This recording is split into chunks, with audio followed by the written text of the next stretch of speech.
scary tale story. I moved into this neighborhood for peace. That's what the ad said. Quiet street, safe, perfect for starting over. The first week was calm enough. I unpacked boxes, cleaned the yard, started sleeping through the night for the first time in months. Then I saw him. It was around 6 a.m., when the street was still blue and quiet, that I first saw the kid standing at the edge of my driveway, pale, with dirty blonde hair and hollow eyes that were almost gray. Beside him was a huge black dog, like a German shepherd but thicker, its fur knotted with mud. It stared at me as I took out the trash, never blinking. "Hey, bud, you okay?" I called out. He didn't answer, just turned and walked away, the dog's claws clicking on the pavement. The next morning, he was there again, closer. On my front lawn this time, staring through me while the dog sat at his side, panting quietly, tongue black as oil. I decided to ask around. The neighbor, an older woman with white hair, just shook her head. "You saw him too?" she whispered, eyes darting around. "Don't talk to him. Don't look at the dog." I asked why, but she shut the door without answering. The boy came every morning, each time a few steps closer, until I could see the way his thin arms hung at his sides, limp, as if he didn't know how to move them naturally. The dog's eyes were wrong, yellow with wide black pupils that followed me even when I closed the curtains. On the 7th day, I heard scratching at my back door. It was around 3 a.m., and the sound was light at first, like a tree branch, but grew louder, clawing, pulling.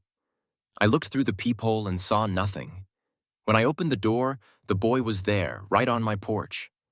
His eyes were blank, but a smile twitched on his lips like a glitch in an old video. The dog was at his feet, dripping mud onto my welcome mat, teeth just barely showing in the glow of the porch light. "Can I come in?" he whispered. I slammed the door. The dog let out a low growl that rattled the windows, and I heard it pacing back and forth outside for hours before dawn finally came. I called the police. They arrived, took notes, and said they'd keep an eye out. But as they left, I saw the boy standing at the end of the street, that dog by his side, watching the police car drive away with that same dead stare.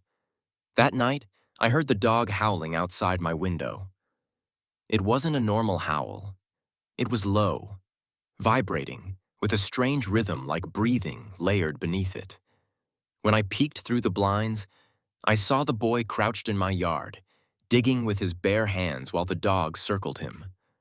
By morning, there were small holes all over the lawn, filled with black water that smelled like rot.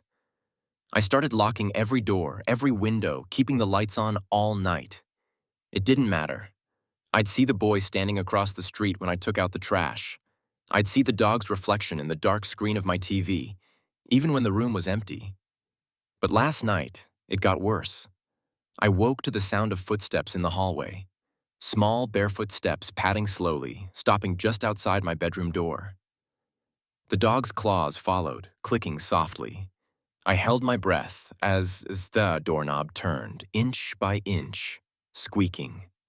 The door opened, and I saw the boy standing there, his eyes wide and empty, his mouth hanging open. The dog crawled in on its belly, eyes glowing faintly in the darkness, tongue hanging out like a strip of black leather. "Can I live here now?" the boy asked, in that soft, wet voice like he was speaking from underwater. I tried to scream, but the dog lunged at me, pinning me down with its heavy paws, its breath hot and foul, smelling of wet dirt and something older. The boy sat at the end of my bed, watching, while the dog pressed its face to mine, sniffing, growling, licking my cheek with a tongue that felt like rough sandpaper. I felt something cold slip into my mouth, something small and hard, and I realized the dog was dropping teeth into my throat. I don't know how I woke up on the floor, choking, coughing out a small, yellowed tooth that wasn't mine. The dog and the boy were gone. But now, every night, I hear them outside, pacing, waiting. Sometimes, I see the boy's face pressed against the window, eyes open wide, mouth smiling. Sometimes, I wake up with the dog sitting beside my bed, watching me, waiting for me to open my eyes before it disappears again.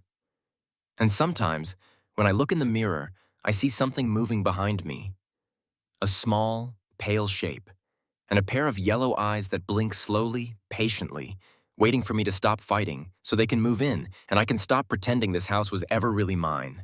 If you see the boy with the black dog on your lawn, don't look at him, don't talk to him, and whatever you do, don't let him in.